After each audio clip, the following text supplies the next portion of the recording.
മുല്ലപ്പെരിയാർ പ്രശ്നം സംബന്ധിച്ച് പ്രധാനമന്ത്രിയായും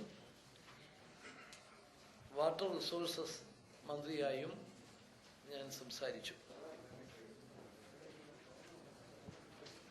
പ്രധാനമന്ത്രിക്ക് കൊടുത്ത നിവേദനത്തിൻ്റെ കോപ്പി ഇവിടെ ഡിസ്ട്രിബ്യൂട്ട് ചെയ്യുന്നുണ്ട്. നമ്മൾ മുഖ്യമായിട്ട് രണ്ട് കാര്യങ്ങളാണ് ഉന്നയിച്ചിട്ടുള്ളത്.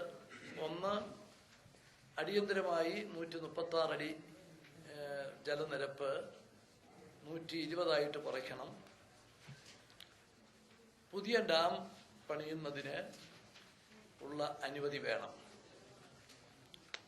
ഇതാണ് രണ്ടാവശ്യങ്ങൾ നമ്മൾ ഉന്നയിച്ചിട്ടുള്ളത്.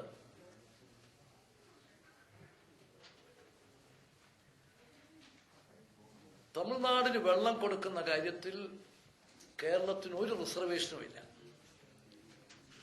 ഇതുവരെ കൊടുത്തിരുന്നത് പോലെ തന്നെ കൊടുക്കാൻ കേരളം തയ്യാറാണ്. തമിഴ്നാടിന് മുല്ലപ്പെരിയാറിൽ നിന്നുള്ള വെള്ളത്തിന്റെ